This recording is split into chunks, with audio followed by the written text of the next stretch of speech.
Olá, o nosso trabalho vai ser sobre o livro da Margaret Mead, Sexo e Temperamento, em que ela aborda, em oposição à sociedade ocidental patriarcal, os diferentes papéis de gêneros, onde o papel do homem é ser mais agressivo e dominante e o da mulher ser mais carinhosa e frágil, e onde isso supostamente estaria vinculado a fatores biológicos. Mead aborda os diferentes papéis de gêneros em diferentes sociedades. Observou nas tribos da Nova Guiné os Arapeste como sendo uma tribo em que o papel da mulher é ser dócil e o papel do homem também é ser dócil. Observou na tribo Mundugmor, em que a mulher é violenta e agressiva e o homem também é violento e agressivo. E na tribo do Chambuli, em que a mulher tem um papel impessoal, ela é dominadora e ela é mais agressiva, enquanto o homem é mais dependente emocionalmente e mais dócil. Sendo assim, o principal objetivo da autora é tratar de diferentes papéis de gênero em diferentes sociedades.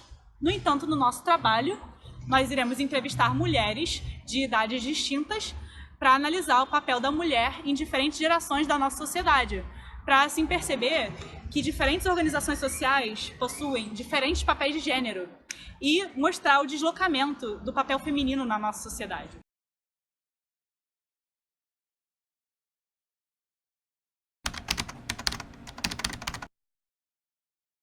Complicado, né? Essa pergunta. Eu acho que em qualquer momento da história é complicado responder o que é ser mulher hoje. Né? É fato que já foi muito pior. E hoje a gente está vivendo um momento onde a gente tem aí um retrocesso nas políticas para mulheres.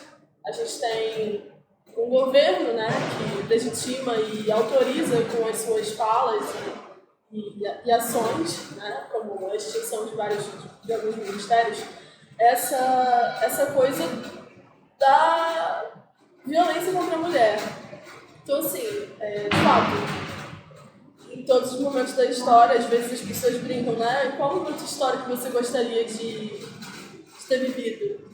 E, para mim, particularmente, todos os momentos históricos têm muito mais desvantagens do que vantagens nesse sentido. Eu acho que eu estou bem aqui, não estou tão bem como poderia, mas estou bem aqui onde eu estou agora.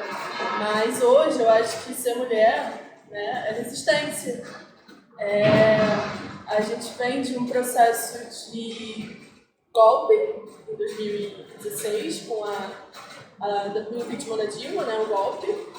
E aí a gente vem nesse processo de Temer instituindo a Secretaria de Mulheres, né, que tinha status ministerial. A gente tem o golpe em si foi um golpe misógino, né, apoiado por vários setores, inclusive a mídia, que a todo momento pintava Dilma Rousseff como uma mulher histérica. E aí a gente vem nesse processo de extinção da Secretaria de Mulheres. E aí a gente tem a execução política da Marielle em 2018, né? A gente viveu ainda em 2016 essa avalanche na política de mais mulheres ocupando esses espaços institucionais, né, de decisões políticas. Mas aí, para mim, esse marco da morte, né, da execução política da Marielle, que eu entendo como um feminicídio político, para mim foi um dos momentos mais difíceis de toda essa conjuntura que a gente está vivendo, se não o mais difícil, né, porque a gente teve a prisão política, um presidente que teve um olhar mais sensível para os movimentos de mulheres, né, e por conta disso a gente tem a terceira melhor lei de combate à violência contra a doméstica do mundo, que é a Lei Maria da Penha, mas ele está preso e ele está vivo. Em algum momento ele vai ser solto porque é inocente, né? A Marielle não. E aí por isso que para mim esse um momento histórico e político que diz muito sobre o que é ser mulher hoje no Brasil, né? Eu acho que a gente tem aí, a gente está dando uns longos passos, né, de volta para o passado, e é por isso que hoje eu acho que é ser resistência mesmo, resistência no Fora Cunha de 2015, quando ele quis trazer de volta, quando ele quis proibir a pílula do dia seguinte, né, para as mulheres em caso de estupro, É resistência na luta contra o golpe, é resistência na pergunta, né? Quem mandou matar a Marielle Franco? É resistência no sentido de manter essa memória histórica das mulheres que foram assassinadas na ditadura militar, e das que foram torturadas e ainda estão vivas, como a Dilma. Eu acho que é isso, a palavra de hoje é isso. Para mim, hoje, o que mais define ser mulher é a palavra resistência.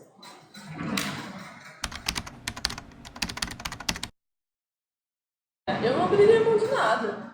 Eu acho que a gente não todos os avanços, né, que as mulheres que me antecederam conquistaram, para que hoje eu possa estar aqui falando sobre isso, elas não abriram mão de nada, né? E foi justamente por isso, por não abrir mão, que a gente avançou, né?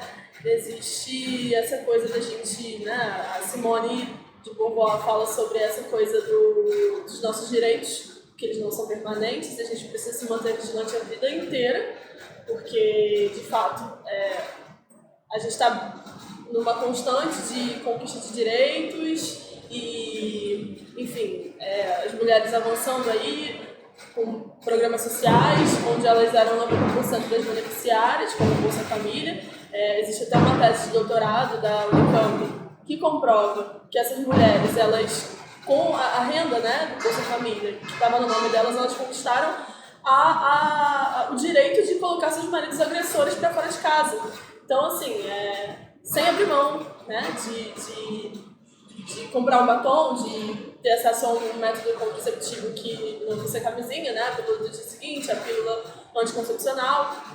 E aí a gente vem nessa constante de avanços e chega nesse momento agora, né, e de repente tudo isso pode ser extinto num piscar de olhos. Então eu acho que é sobre isso, não abrir mão, é sobre a gente se manter vigilante. Eu particularmente não abriria mão de nada. Se eu estivesse num relacionamento com um homem e ele pedisse pra eu abrir mão de alguma coisa, eu abriria mão dele. Mas dos meus direitos, jamais, de tudo que... Eu tenho muito respeito pela memória histórica e também pela militância de todas as mulheres que vieram antes de mim, sabe? E eu acho que é uma obrigação, eu me sinto na obrigação de continuar isso, de enfrentar, e é difícil porque às vezes a vida, né, a nossa realidade social obriga a gente a abrir mão de certas coisas, mas se eu tenho esse direito de dizer sim ou não, né, para isso de abrir mão, eu não abriria mão de nada.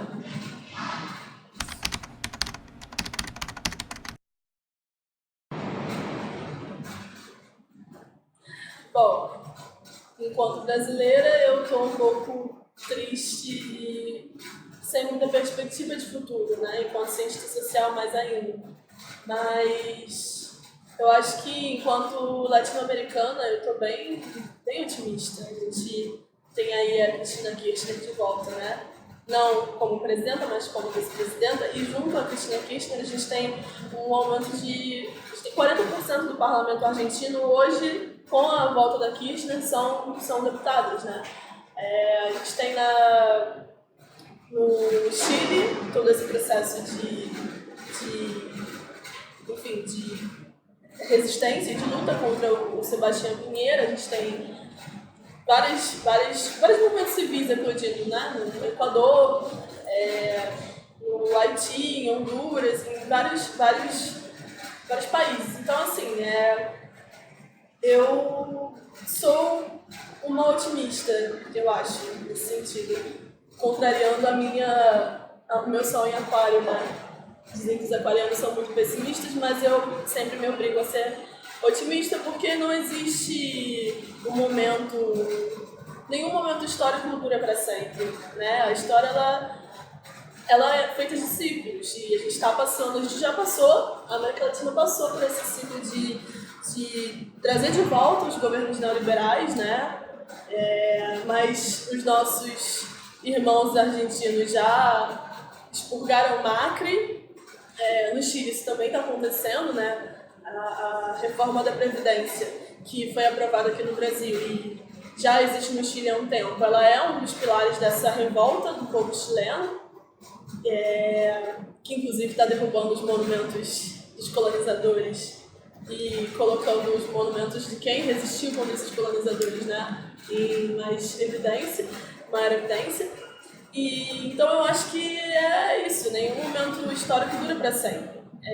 Em relação às mulheres, a gente está aí vigilante, né? Eles tentam, de alguma forma,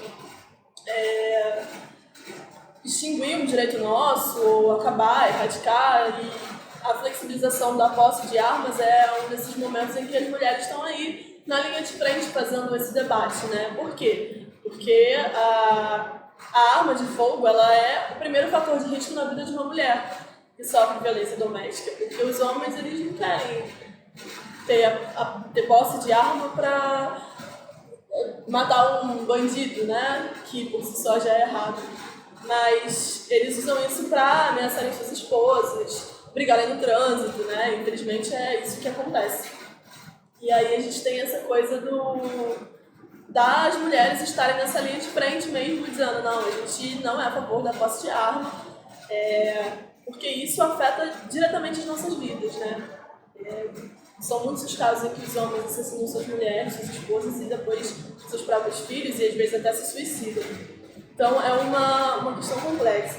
A gente tem esse retrocesso na educação, que é a discussão da violência contra a mulher nas escolas, né? A discussão sobre gênero, né? Que eles chamam de escola sem partido, né? Que eles querem instituir o ela abaixo do povo. Tem essa coisa que eles chamam de ideologia de gênero e eu chamo de discutir gênero, que é diferente.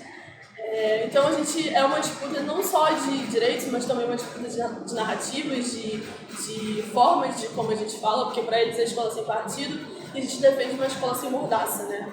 Então eu enxergo o futuro como a utopia que Galeano falava tanto, né? A utopia serve para isso, para que a gente não deixe de caminhar. Eu acho que no momento que eu desistir, que eu acreditar que está tudo perdido, esse momento eu já vou ter perdido todas as esperanças, já não vou ter mais sonhos, e eu acho que é isso que move o revolucionário, né? Os sonhos. Então, eu acho que para o futuro a gente, sem dúvida alguma, está nessa linha de frente, resistindo. Na realidade, as mulheres são a linha de frente de combate a todos esses retrocessos, desde a época em que o Cunha quis tirar a pílula no dia seguinte, né? Que as mulheres foram para a rua no Fora Cunha e foi um grande levante na época. Depois disso a gente teve resistência contra o golpe, e aí o processo de construção do Ele Não, né? O movimento contra o atual presidente, né? O seu Jair. E as mulheres estavam aí. Éramos nós, né? Fomos nós que construímos aquele grupo imenso no Facebook, fomos nós que colocamos 1 milhão na rua contra o nosso atual presidente. Então eu não tenho dúvidas de que, se depender de nós, mulheres, o futuro ele é próspero. Eu sei que está difícil, às vezes eu tenho os meus momentos de também desanimar, mas é impossível quando a gente olha para o lado e vê a mulherada no Congresso, a mulherada organizada nas ruas, sabe? Nas associações de moradores, nas próprias igrejas mesmo, o movimento de mulheres progressistas, dentro das igrejas católicas, das igrejas evangélicas. Então, assim, eu tenho certeza que, no que depende, né, das mulheres, a gente tem aí um caminho que vai demorar um pouco, mas eu tenho certeza que eu ainda vou ver o Brasil de volta nos eixos.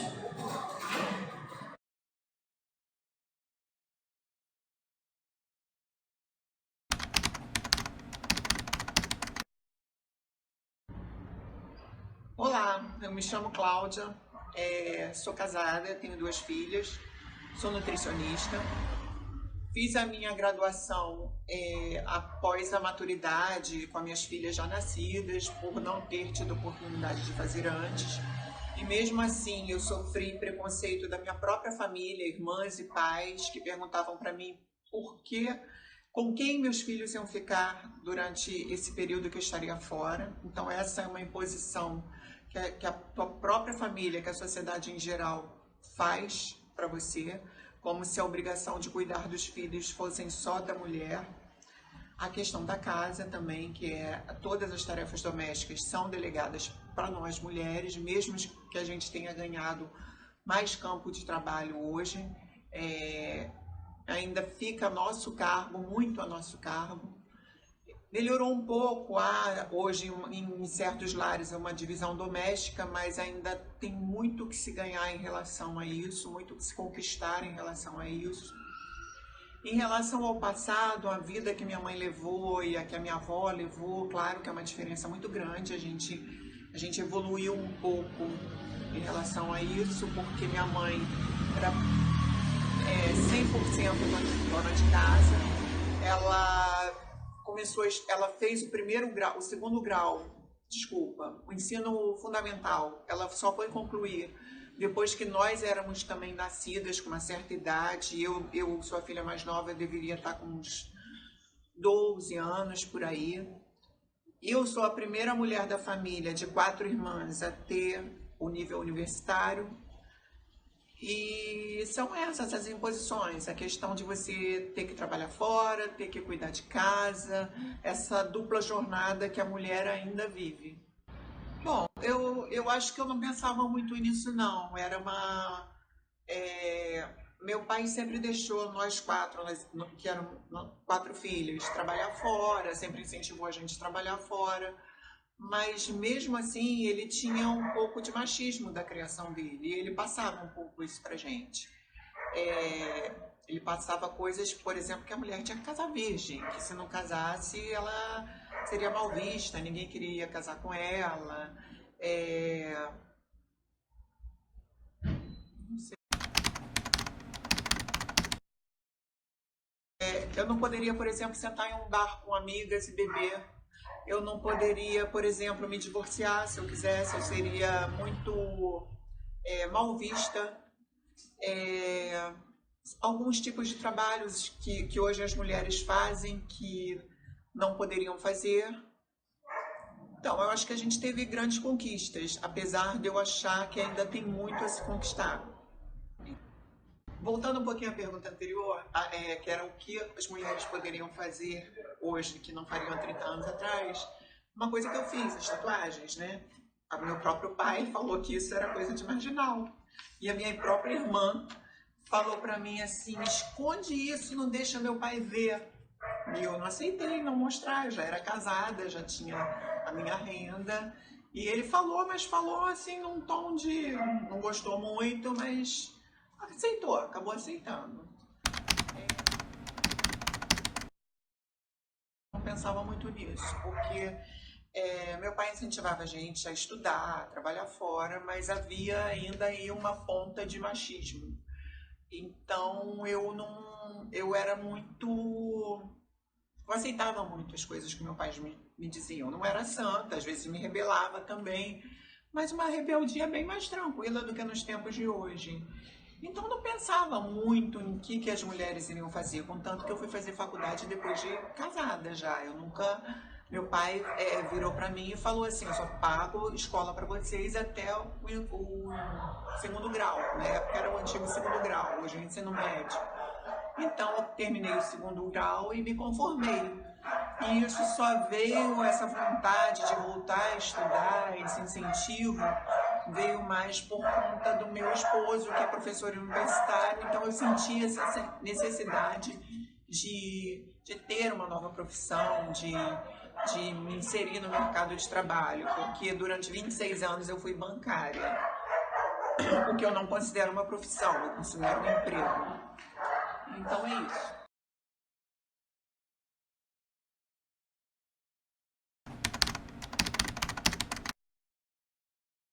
Na minha época, a mulher vivia às custas do pai, depois do marido, não tinha muita voz ativa.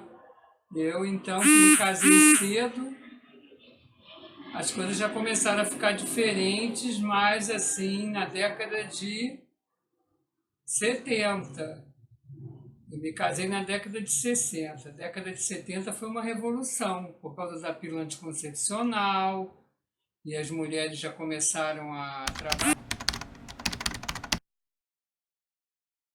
Hoje em dia sou uma mulher aposentada, mas na minha época, o que eu abri mão foi de estudar.